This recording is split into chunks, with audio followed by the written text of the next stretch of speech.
Hello there, and welcome back to the Closet Historian and back to my sewing room for another project. Today I'll be going over the one-day Project Runway Style Challenge that became the evening garment from the Verdigris lookbook. I made this sort of stays-inspired, I was thinking Dune-ish thoughts, Bene Gesserit priestess kind of thoughts, and mixing that with more structured stays-like garments that I was seeing from Christian Lacroix and Dior shows online. This was kind of the mood board that I had going on in my head here for this garment. I made this the day before the final shoot day for this lookbook, so I really had, everything was coming together last minute here because I had a different outfit entirely planned, but nothing really matched the brown velvet of this skirt very well, so I decided that I had to throw something new together, and this is what I came up with. And despite not being a huge reality TV fan and not having watched the show since high school, still the immortal words of ace icon Tim Gunn were ringing in my ears. Make it work, so I'll show you how I did over on the blue patterning table of doom, as always. And today, most unusually, I am starting with a pattern that isn't generated by me. In fact, this pattern is generated by an online pattern generator, so some sort of code, basically.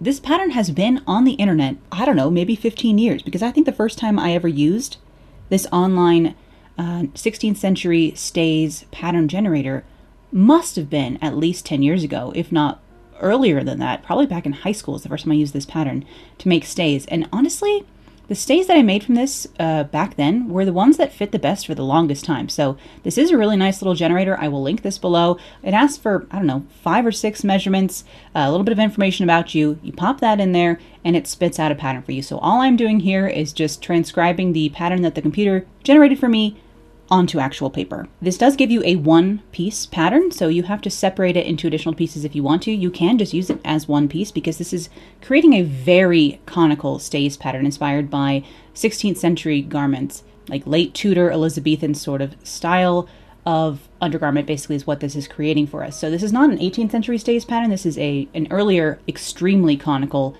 shape. It's trying to make you basically into a cone, and it does its job very well. But I've just drawn in what the computer told me to. This is exactly out of the pattern generator here. I've just left an inch of seam allowance down the back and 2 inches down the front, and I've cut out a mock-up of black cotton twill. Now, the easiest way to do corset and stays mock-ups very quickly if you don't have a lot of time, which in this case I did not, is to go ahead and use masking tape, or in this case gaffer tape, which is very strong masking tape used in theater and film, that I happen to have here for doing camera stuff, and just tape some boning into place. You could sew boning channels into your mock-up, but we don't have that kind of time, do we? No.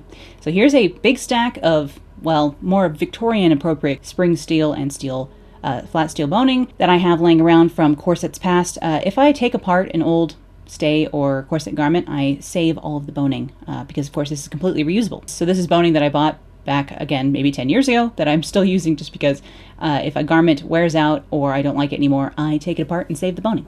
So I'm just taping some boning in here so I can get a vague idea of if this will fit onto my body, how this is fitting. I will go ahead and mark that 2-inch seam allowance in the front so I know where to fold this over. I'm going to do this with front lacing just to see how I like the fit. I'm going to use my grommet setter here and just put some grommets down this and see how the very base of this is fitting right out of the pattern generator. And I transferred the pattern, made that little mock-up, and tried it on. All of that I did in about 2 hours the night before I made this garment. So it took me about a day to make this, which was the night of one day, and then the afternoon and evening of the next day. So when I say a one-day project, I mean the hours combined, kind of combine into one day, because I did start this mock-up the night before. And then the next morning I spent running errands, so I didn't have a full day the next day anyhow. So altogether, it amounts to one full day, okay? We're cheating just a little bit for the clickbait title of it all. But I was actually pretty darn happy with this pattern right out of the generator, so I'm going to trace a copy of it here so I can keep the generator pattern, keep it separately, set it aside for future possible uses. I'll trace a new copy of this to modify for the garment I want to make today. And the little lines to separate this into 3 pieces that I've drawn down the center of this pattern, which equates to about the side of my body, those are just guesstimates. I'm not putting them in there using any sort of science. I'm just putting them in there based off of stays I've made in the past, other stays patterns I've worked with. I'm guessing this panel should sit in right about here. There's no indication on the generator where these lines should be. I'm just drawing them in. It's nice to have this piece on the exterior, like fashion fabric, be cut on the bias to avoid wrinkling at the side here, and you'll see that later. But I'll fold up my generator pattern, put it aside for now. I have my grain lines drawn in, and then you can see here on my mock-up, I have pieces of muslin that I have pinned on to the garment itself. So while I was trying this on, I could use a marker and draw on the neckline I wanted, draw on where the straps seem to need to sit. So again, all I've done here is pin pieces of muslin onto the garment before I tried it on, stretch those, like kind of lay them over my shoulder, and then just drew on them with marker, whatever shape I wanted, took the garment off, and now I'm tracing that shape that I liked onto my paper pattern. So this is kind of draping, but it's doing it on yourself, which is never the world's best idea. In an ideal situation, you would then take this new pattern and make another mock-up. But we are not working in an ideal situation. We are working in a time crunch situation. So I'm going to draw on these extensions, the straps, the neckline, as best I can from this little mock-up, and then I'm going to directly make the final garment. Not something I would necessarily advise, but I needed to wear this the next day. So, you know, I only had time for so many mock-ups here. I'm going to refine this neckline just a little bit. I think in the end I should have lowered this a little further. I was being cautious because I was thinking, oh, ½ inch seam allowance is going to come off this, but it actually doesn't come off of all of it because the way I bind this later, and I just think I need to lower this neckline probably at least an inch for next time. It'll be a little bit more scandalous, but that's probably a better overall look. It looks a little heavy having this neckline this tiny bit higher. I still have 1 inch of seam allowance down the center front. That is just so that I can ensure that I have boning casings out of that center front seam. Later you'll see what I mean, but I will go ahead and cut this out. Again, you could cut this all out in one piece. I'm mostly paneling this, like making it into a front, a side, and a back, so that when I sew them together, again, I end up with seam allowance that can be easily turned into boning channels. This pattern and conical stays from this time period were nearly fully boned usually, but I'm going to be doing this as a half-boned garment today, so I'm not going to be fully boning this entire thing into a rigid cone, which is how it would have been made historically. But of course, I'm not making a historic garment today. I'm just trying to make something vaguely couture to wear as the finale for this, little odd video I was making. So we have Verity stays, front, side, and back. Again, I have my little peaked neckline on this because I love that little pointy neckline just so much. I will separate these panels out and again add seam allowance because I want to use that seam allowance as boning casings. I will just use my ½ inch seam allowance as per usual because my boning is only a ¼ inch thick, so I can get away with only having a ½ inch on these to work with, although I left myself an inch down the center front. Why? Listen, there's going to be a lot of why today, because this is, time crunch me. She's even less reliable than usual, All right, so we have add seam allowance along these side panels. I did take a ½ inch off the center back of this pattern because my mock-up closed all the way in the back, and usually with corsets, stays, etc., you want to have some bit of lacing gap, and you want that lacing gap to be consistent at the top down to the waist. So if you have a 1 inch lacing gap, preferably you have a 1 inch lacing gap all along the back of the garment. When you look closely later on when I'm wearing this, you will notice that the lacing gap on this is all kinds of out of whack. I took a ½ inch off the center back when I was transferring this new version of the pattern, and I shouldn't have. I should have just made it close perfectly down the center back for this kind of fashion garment anyhow. It's not meant to be exceedingly structural. I just wanted some sort of a bodice looking garment that I didn't have to wear a separate bra with, and this is what I ended up going with in my, weird, oh my god, go, go, go mentality. I wanted something stays-ish. I chose this 16th century pattern instead of an 18th century pattern because I didn't want to have to fiddle with the fit that much. And this just creates a cone. It's not like any, there's no refinement to that cone shape, but I thought that would work well enough for this particular garment. And you just see me drawing in where I think I want the boning to go on this. Again, not pulling this from any particular source. It's coming out of my brain, pulling it out of the ether here, out of past experience, out of looking at a lot of garments, historic and modern, over time. I'm just guessing where I'm going to need to throw this boning in here. This is based on no science. I'm just making it up as we go, which is the theme of the day. As usual, I made this little peplum pattern using my A-line skirt pattern, and I just added a little bit of extra wedge of fullness to flare this a bit more in the back. But I used my A-line skirt pattern to draft this. You've seen me do this for many jackets here on the channel now. I know that my waist measurement on the stays and my waist measurement in my bodice block that the A-line skirt is drafted off of is very similar because I'm not trying to make these stays have any reduction to my waist. So the waistline on this garment isn't any smaller than my waist would be in a 1950s dress that I would draft from my usual pattern. So because I don't have any reduction built into these stays, it's creating a shape, but it's not cinching my waist at all. It's not like a Victorian or Edwardian corset where I'm trying to get any reduction at the waist. This is going to define my waist, but it's not going to try and pull it in at all, and which is part of the reason that my lacing gap is so large in the back is because I'm not getting any reduction out of this garment. And so I need to fit it to me rather than include negative ease in the pattern itself like you might do for a corset when you're looking for waist reduction. Anyhow, I'm cutting my 3 pieces here, the front, back, and side piece,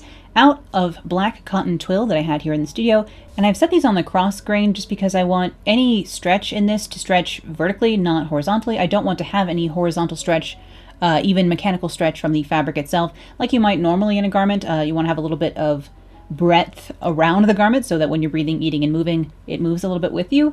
With something like stays that is super structured, you want there to be as little stretch as possible. So I cut that out on the cross grain, and it looked like I was about to cut the side piece out on the bias on the twill, but actually for the twill I cut that on the cross grain as well. But I will cut that side piece on the bias for my exterior fabric, which is this brown silk dupioni. And while I'm cutting my peplum pieces out of this brown silk, and I will cut it out of the lining silk as well, I will be using silk taffeta to line this today. You're going to think the taffeta for the inside is prettier than the outside, and I don't blame you. But while I cut this out of both the exterior silk and the lining silk, I did not cut a layer out of the twill. I just didn't think it was going to be necessary.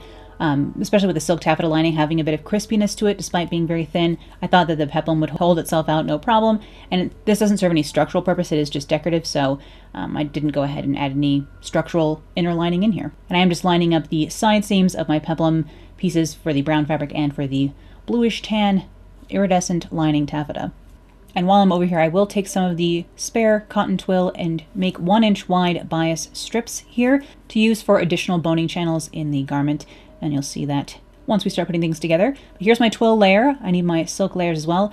I am going to flat line these 2 layers together to treat them as one, basically just giving a strength layer to this dupioni. Dupioni silk is not necessarily the most structurally sound thing, just because the threads have a variable thickness, which gives dupioni that lovely slub and texture. Some people don't like that texture.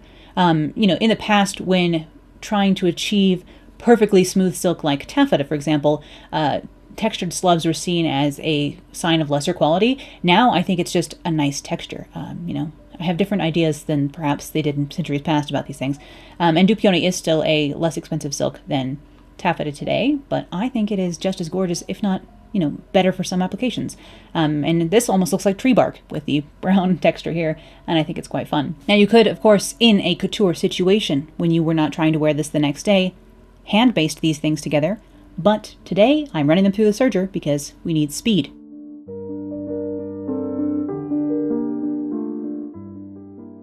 Now I'm going to transfer over my boning indications that I had drawn myself. Again, these aren't very official, but I'm going to use them anyhow because we're just going with it.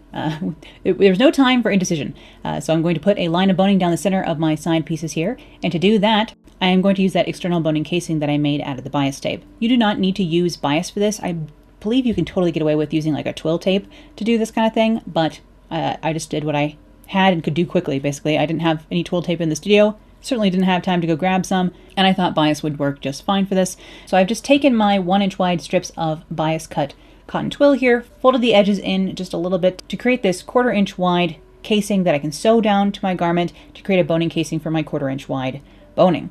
Which again, I'm using all this steel boning today, not necessarily because it's the best thing, but because it's what I have on hand. I will use a little bit of faux whalebone boning today as well. It's not my favorite thing ever because it is a little on the thick side. It's still a 1/4-inch wide, but the thickness of it, it's a little girthier than I would like, which for some reason sounds very vulgar. But I'm just putting that bias tape into place here, single fold bias tape, I guess, and I will go ahead and stitch that down on either side right next to the edge over on the machine, but I'll show you that in a minute. And I'm going to do my same here for my front piece. My main goals with the boning here on the front, other than having boning enough that it holds its structure and supports the bust, is to have boning that goes up into the strap like this and have boning that goes up into the very point of the neckline, because I think that will help hold both of these things upright where I want them to be and give structure to the final garment. And I'll go ahead and take my bias again, fold in those edges like I was talking about, give it a quick press so that I can have slightly wider than 1/4-inch finished bias tape, of course, with this, to use as boning channels for the rest of this. Alright, so now we have plenty of bias. I can keep going here.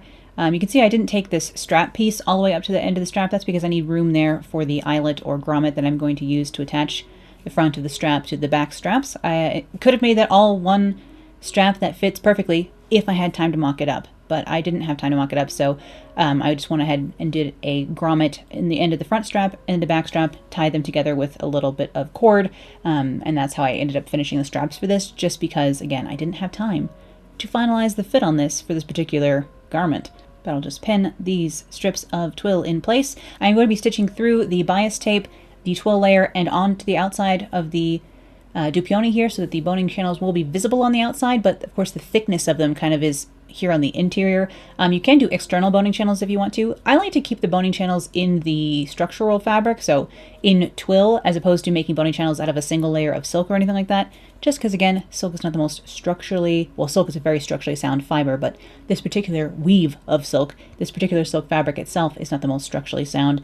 It is delicate enough that I think steel boning would wear through it, especially if I were to wear this, you know, all evening or something like that. I think it would wear through, so I didn't want to deal with that. But it does mean that although I'm sewing on the black side of this here, and I'm using dark brown thread to blend in with the dupioni on the outside. Now I'm set this up so that I am sewing just on the very, very edge of this bias tape. So if you slide off, you need to get back in there and make sure you're sewing this down, because you don't want any gaps that the boning can poke through and get out of place. But I'm sewing just on the edge of this. If you wanted to make wider bias tape, or use a wider twill tape, and then have more like kind of, I don't know, seam allowance on the sides to give yourself a little bit more room there, you totally could. I'm just super comfortable sewing right on the edge of things from doing so much top stitching and weird stuff over the years that it doesn't bother me to sew right on the edge of the fold of that bias tape. It didn't present much of a problem. And while I'm over here at the machine, I will go ahead and sew those side seams for my peplum pieces and the peplum lining. And again, I know this silk taffeta for the lining today is very pretty, but I don't think it would be good as an exterior fabric on my skin tone, just because the shift of the like gold taupey color in this, I think, is probably too similar to my skin tone, so I'm not sure it would look, it probably would wash me out and not look great on me. So this fabric is probably best as a lining, honestly. It's very pretty to look at, and I wouldn't mind, you know, a skirt made out of this, but I think up next to my face, up next to my skin, it probably wouldn't be the best color on me. Sometimes I ignore that kind of thing. If I love a color and it doesn't love me back, too bad. But in this case, I think it's better serving me as a lining. But plenty of boning channels to stitch down, so I'm going to go ahead and do that. Again, just stitching right on the edge.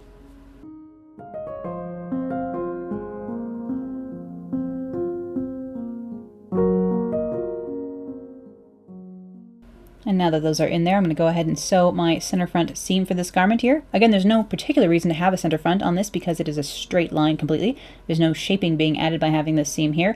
I'm just creating these boning channels down the front with this seam, basically. So that's really the only reason that's in there. So I'm pressing up my seam, and then I'm going to stitch on either side of the seam a 1/4 inch away to create 2 parallel boning channels down the center front of this. Then I can go ahead and do the same sort of thing when attaching my side pieces here. So I'll attach the sides to each side of the front. Hopefully you're following along there. And then again, I will press this seam open and use it to create a boning channel on either side of this seam as well. So most of the boning on this is not using those bias strips, it's just using the seam allowance of the structural seams that I added, which again are not necessarily essential, but this is why I added them, in order to have boning along the sides in an easy to add way, an easy way to have there be boning channels as part of the construction, as opposed to having to do them additionally. And once again, you know, having to explain frantic me's decisions here in the future. Press those open. You can see the front boning channels are sewn in now, that 1/4 inch there. I drew it with a colored pencil beforehand in case I got lost. But I'll do the same thing for these side seams here now as well. Over here on the machine, I'm doing it from the back side. So the bobbin thread is on the outside. Doesn't matter, the thread's the same color. It's going to blend right in with that dupioni anyway, so not worried about it. But sew down one side of the seam, so I have a 1/4 inch channel. Sew on the other side of the seam, so I have a 1/4 inch channel. This does mean, again, that boning will sit between 2 layers of twill, which is nice and secure in there because the twill is a hardier fabric. Twill and denim are the same fabric. Denim is just a particular kind of twill. A twill weave, which is a type of pattern of the threads when they're woven together into fabric, is what is used on denim fabrics. And now that I have my backs sewn on, and again that seam done the same way, I can start sliding in boning. I didn't have boning the exact correct length for everywhere around this garment, of course, just because I didn't buy it specifically for this project. So I was just using what I had, and then if I didn't have a piece that was long enough or the right size, I used this faux whalebone here. So this, I think I got at Burnley and Trowbridge, or whatever that company is called, several years ago. And when I bought it, I was like, I don't know that I like this. So I've never used it actually before. And I did, have to kind of soften the edges because when you cut this, it's quite sharp. I have used zip ties before, and I think it's a great method. I love using zip ties as boning. I think it works just fine. I don't think you have to be precious about this kind of thing. Technically, if I were making a real 16th century garment, which again, we all know I'm not, I'm just creating a fashion garment today, you would want to use faux whalebone or reed, like a wood reed boning, because that would be the most historically accurate, and certainly steel boning like this would not be. Steel boning is a mid to late Victorian thing, an Edwardian thing. So it's a much later form of boning compared to centuries beforehand, which was all whalebone. Reed, sometimes leather, sometimes feather quills were used, but that was more of an Edwardian thing. So different things were used for stiffening garments over the years, but steel wasn't common until the Victorian era for sure. Anyhow, I was constructing my lining the same sort of way. The only difference is I did add some fusible interfacing to these back pieces, just because the grommets are going to go through this lining, and I wanted to give it a little bit of structure there, just because taffeta is actually stronger, I would say, than dupioni. It's just a very smooth, very fine weave, meaning that there are lots of threads per inch. So it's a little bit more structurally crispy and solid than actually a dupioni is, because I'm sure a dupioni has a smaller thread count than taffeta does, or at least in this case. Both of these silks are, of course, from Silk Baron. That's right, you guessed it. I'll just construct my lining, those same 3 pieces that go together here, like so. I think I cut them. Did I cut the? Yeah, I cut the center front of this out on the fold, which makes sense because I didn't need boning channels in my lining, because this lining is just here for prettiness, to cover that black twill on the inside. It's not here for any, again, structural purpose. It's just to make things nice and finished. And my garment is all together and all boned at this point. I have all the boning sitting in here, so it's a little bit weirder to move around, but that's all right. I'm currently pinning the lining and the garment together, and I will stitch the center back on each side, and I will stitch the points of this neckline, just the points. You'll see how I finish the rest of this. And I'm thinking, do I want to do it this way? Yeah, why not? I think it'll be easier than binding these points. And I kind of want to have this look a little bit different. You know, as much as I'm using a historical pattern, well, I'm using a modern version of a historical pattern as my starting point today.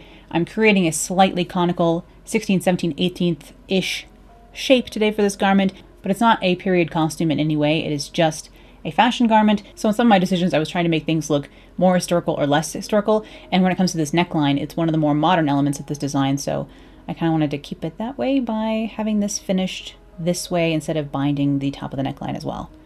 Does that make any sense? No. Once again, I'm trying to explain creative decisions, and that's even harder than trying to explain structural decisions, honestly.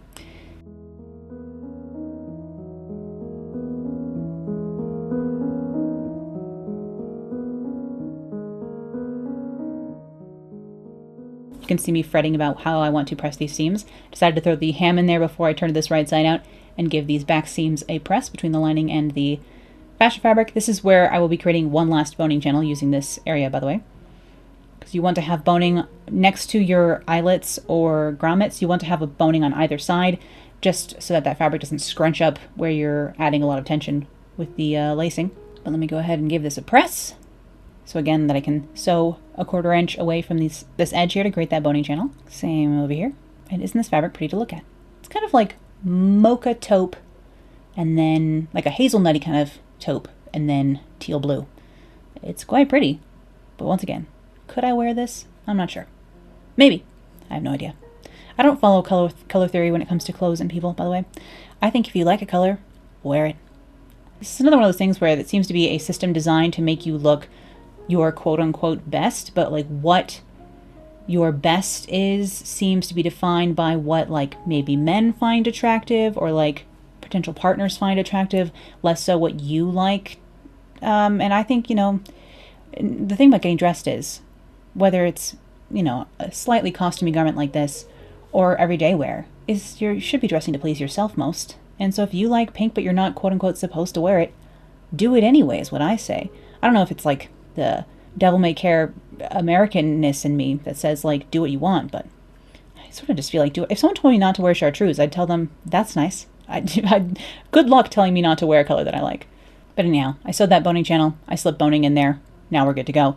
I can go ahead and start binding the rest of this garment. So I'm going to pin these together just so that the layers don't move around on me, so that the boning is in the right place. And I've made double fold bias tape out of this silk, so I cut this at 2 inches wide out of the silk taffeta here that I used for the lining. So some of this will be seen on the outside of the garment at least, because it is quite pretty. Of course, the inside of the peplum is in this silk as well, so if it flaps up at all while I'm wearing this garment, you see this flash of iridescent blue on the inside. But double fold bias tape here, ready to go for binding the top edge of this.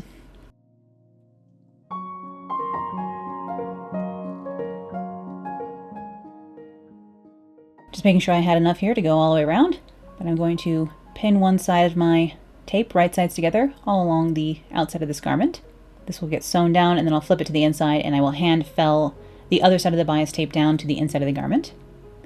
Of course, you could, well, we could stitch in the ditch, go around like this. You could hand stitch all of this. I did a combo of machine stitching and hand sewing. Of course, once again, I only had one day to make this garment, so I couldn't hand slip stitch everything. That would have been, you know, a little bit too time consuming just for knowing the fact that I had to not only finish the garment itself, but embellish it all in one night. So, you know, who knows what time this was? Probably like 8 p.m. And I'm thinking, get it together, get it together. That's the only thing, like, doing everything by myself kind of is a bummer in the sense that, like, it'd be nice to have someone else doing the camera work, in the sense that then maybe I could have like a running timer or a time lapse as well to know exactly how long it takes me to do things. That I cannot keep track of in addition to, you know, everything else. We're just lucky that we get the shots we do, honestly. Half the time I'm, you know, shooting mostly my shoulder, or the camera dies on me at certain points and I don't notice because I'm in the middle of doing a zipper or something. So, you know, I'm doing the best I can with just little old me. But as an introvert, I like that it's just little old me. If I had someone else in the sewing room while I was sewing, that would feel very strange for me. Although in the Sims video game, they have like a vlogger career. Wow, this is just got even nerdier than usual. And I've never played this part of the game because I just build houses in the Sims whenever I used to play the Sims. But they have like a little drone that follows you around and films you, and that, sign me up. If I could have like a cute little robot friend floating drone that followed me around the sewing room and like always got the best angle possible, that would be great. Instantly uploads the footage, you know, that kind of thing. That I would not mind. Instead, I have the Nikon, which only records 20 minutes at a time, so I have to remember if I'm doing anything for longer than 20 minutes, like if I'm pattern drafting, it's taking me 40 minutes, I have to remember that the camera turned off at 20 and restart it. Otherwise, like, I'll lose part of the pattern drafting process. And when the camera stops recording, it doesn't make any noise or indicate you in any way, shape, or form that it has done that. At least when the battery dies, it goes click, and the shutter changes, so I know that the battery died, and I can get up and switch that. But when it just stops recording, it doesn't say a thing. Like, if the memory card is full, it doesn't say anything. So, you know, there's actually quite a few things to keep track of, which is slightly annoying when you're just trying to make something. But I want to be able to share what I make with all of you, and thank you for making it my job. I literally have the best job in the entire world as far as I'm concerned. But now that my bias tape is all sewn down to the first side, here I am turning it to the inside. And because it is double fold, we'll have this nice folded edge on the inside as well. Just going to pin that down to the silk lining here. This is the best way to line things.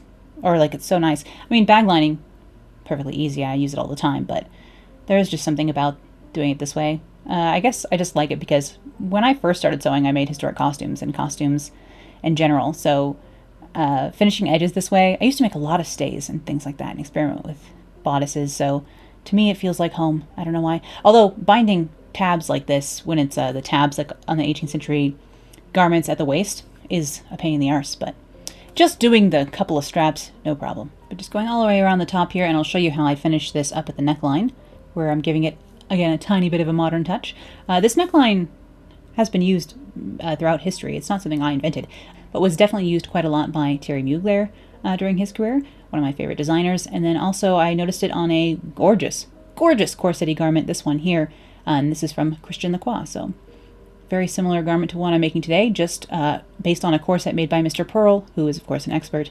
And of course, and that does mean, like, I'm not sure how much this is stays and how much this is corset. In the high fashion stays-ish garments, they do seem to be built more on corset foundations usually than actual, like, 18th century stays foundations. So I need to study this a little bit further and see what shape of undergarment they're actually using to build these things off of. But yes, you saw how I folded that bias tape so it just ends geometrically at that kind of spot where the neckline shifts, and I think that was a nice way to finish that off. Both edges are then finished, and all this binding was hand felled down along the inside and hand finished just to make sure everything was nice and clean.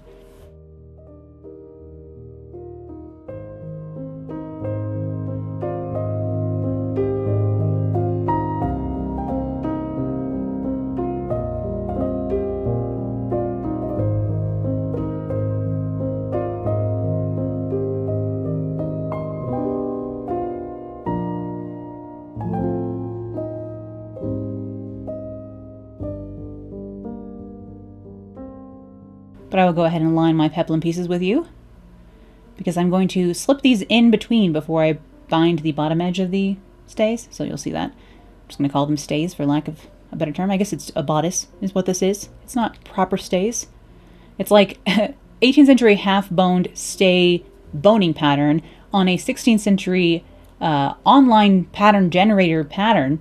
So we're really combining all historic periods, taking the tiny bits of each that we like, mixing them with, 1990s Christian Lacroix, and ending up with what we ended up with. I've stitched my peplum pieces right sides together along the hems and the outside edges. We'll then, of course, clip my curves and then turn these right side out. And we can again admire the Pacific blue teal color of this taffeta. If this taffeta came in like this blue teal color and then like a olive green, then I think I would be sold for a garment, an exterior, using it as a fashion fabric, for myself. But yes, I have my stays garment here. The top edge is all finished, but this bottom edge is of course still raw here.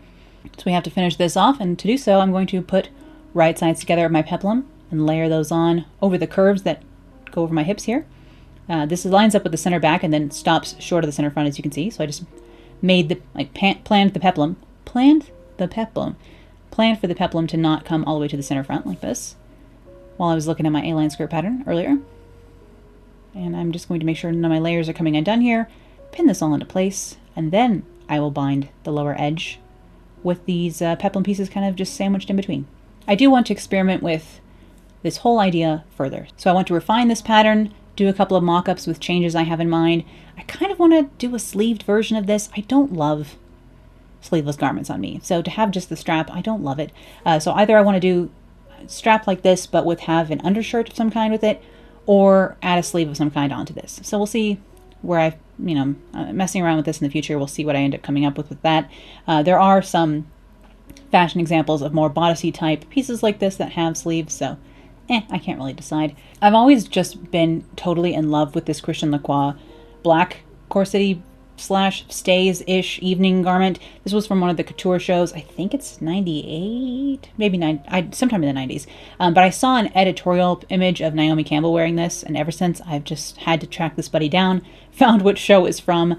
I just really want this garment. So I want to refine this pattern some more to get closer to something like this. And again, this looks like it's almost on more of a Victorian style corset base than a stays base, just because we have this shaping over the hips and stuff. So I'll have to play around with this whole idea further, and of course I'll be sharing those experiments with you later on in the year. But still pinning my peplum into place, trying to make sure everything's getting together properly. This is only at 300 times speed. Sometimes I'm here on the channel speeding you up to 1,000 times speed when I'm adding seam allowance. You don't need to watch me add seam allowance in real time. That's not very exciting. But figuring these things out can take a minute. Sometimes certain tasks are very simple and quick. Sometimes things take ages, which I didn't have time for anything to take ages this night. This was definitely after dinner at this point. I'm thinking this is 8 or 9 p.m. By the time we were putting binding on this buddy. But yes, here I am, again, right sides together along the outside of the garment, pinning my double fold bias tape, this time made in the matching brown silk to match the outside of the garment, because where this points down in the center front, I didn't want to have the contrasting bias. I just wanted to have it all be brown, so I'm finishing off with the same color silk, so we will not notice a difference. That's because I didn't want a line of blue cutting between the top garment and the brown velvet of the skirt, just because visually this will be lengthening to have there not be any contrast right there. So I guess technically the design reasons I'm doing this, if I were to really think about it and analyze my decision making, which normally I don't do, I just doing things the way I think they will be best as I go, and whether or not it works out, it's all down to personal taste and stuff anyhow. So my design sense is unique to me in some ways, but I don't think it's particularly special. It's designed to, again, please myself most. So I don't really care if someone else thinks something is the way it should be done. I just do what I think will look best, and if other people disagree with me, then that's fine, honestly, Some people, hate tattoos. Obviously, I'm not on that gravy train. I'm actually getting another one next week, and I'm very, very excited about it. Actually, as you're watching this, I will have gotten the tattoo yesterday, so on Wednesday. Nice. I'm sure I'm very pleased right about now and wrapped in plastic. But once again, I will go ahead and stitch my bias on, right sides together here, over on the machine, just with that peplum sandwiched in between, and This is even easier because there's not like tabs or weird curves going on here. It's just simple arching curve over the hips on either side. There's no tabs on this particular pattern. You can add tabs to that stays pattern. Most 18th century stays certainly have tabs, which help create the shape and add a lot of comfort. But because, again, I wasn't looking for reduction out of this garment, I wasn't super concerned about having tabs on it because tabs help with the comfort of it not pinching at the waist. And I was hoping that I just didn't need to pinch myself at the waist much in this garment, which in the end I should have, another couple of mock-ups would have helped me refine the fit on that to make that so, but I was working with the time I had given myself, which was virtually none. And once again, I do want to make a garment like this in just about every color and texture combination you can think of. So expect some more stays-ish, corsety-ish evening bodices coming in the future. I don't know if I can make a daywear one. Daywear bodices.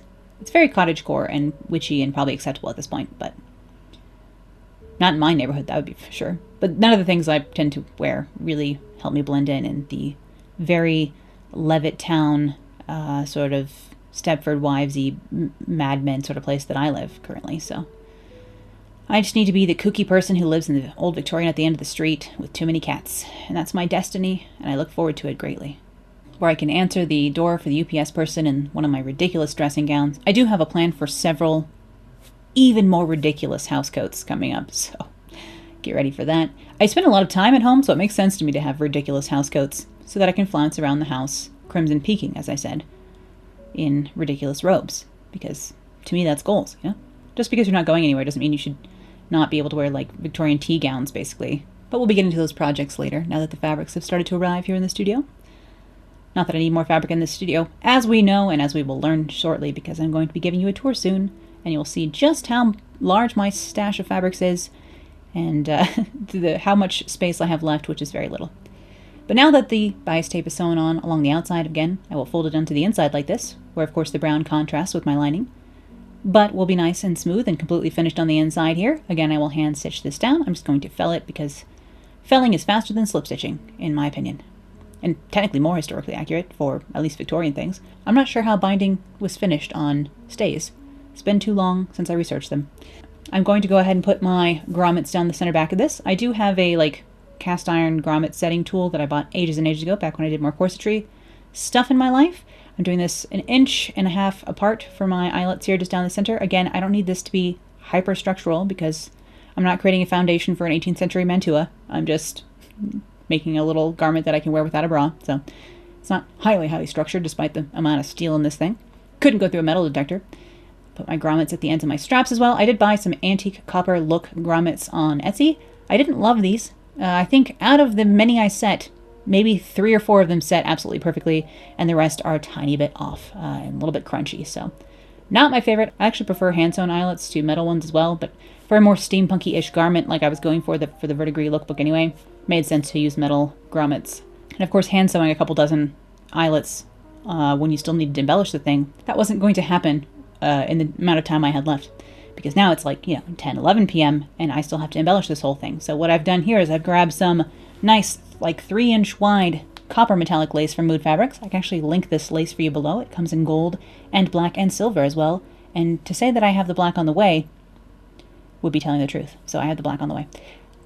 I'm also using some of that web lace ribbon that I used on the Verdigris blazer. So I'm going to throw some of that on here as well. Kind of use the same sort of geometric, almost like Art Deco ideas about placing this. I'm doing the stripe of the metallic lace across the front, and then I'm just deciding what other trims I want to add on here. I used a bit of the blue color that I had used on the blazer as well, and a bit of the tan that I used on the blazer as well. I'm just deciding where I want to place that quickly over here before I hand stitched all this down, because I needed to hand tack this all down before I could even get to the sequins and beads and stuff. So, yeah, is this as thoroughly tacked down, as thoroughly beaded and sequined as I would do if I had more than a few hours to do it?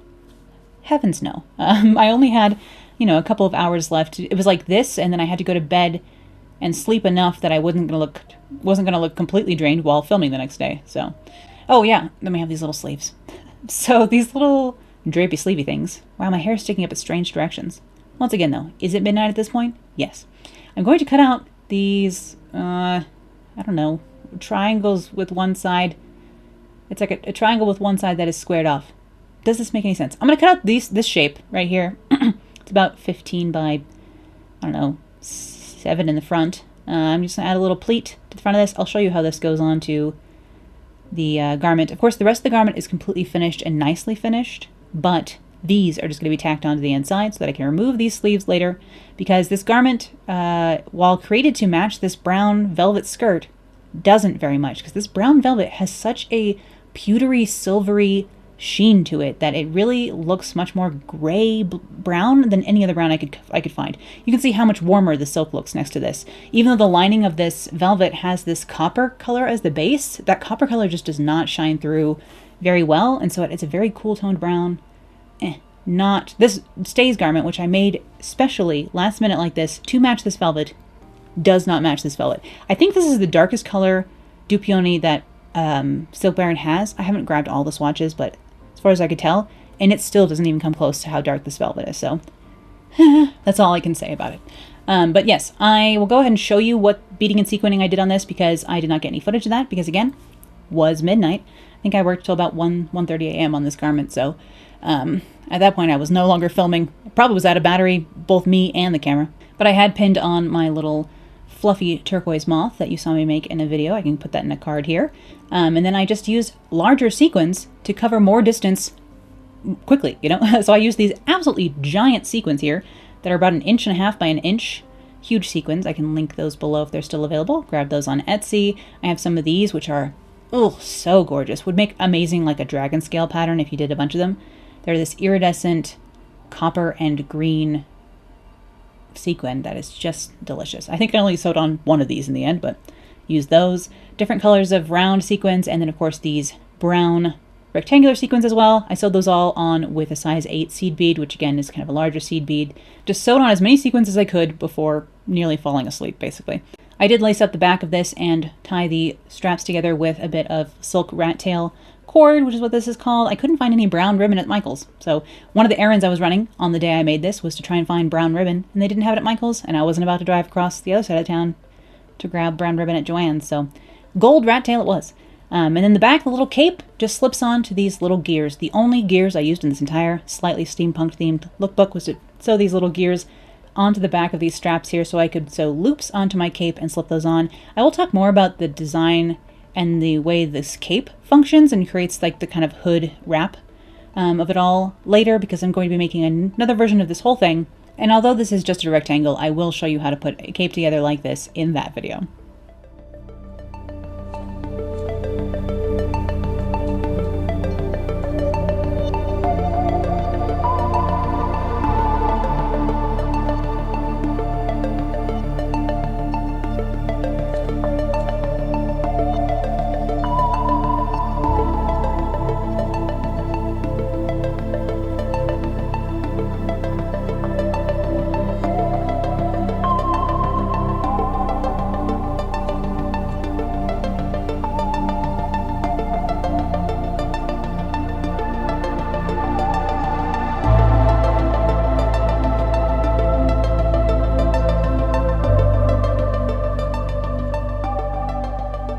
And am I completely happy with this finished garment? No, but for one day, I think it works quite well. It's sort of like the concept or the mock-up for what I would really like to make. I want to go a little bit harder with the embellishment. I want to do a better job with the fit, refining the pattern and everything like that. So I have a couple more mock-ups to go on this design. I do want to remake this. I have more of the brown silk fabric.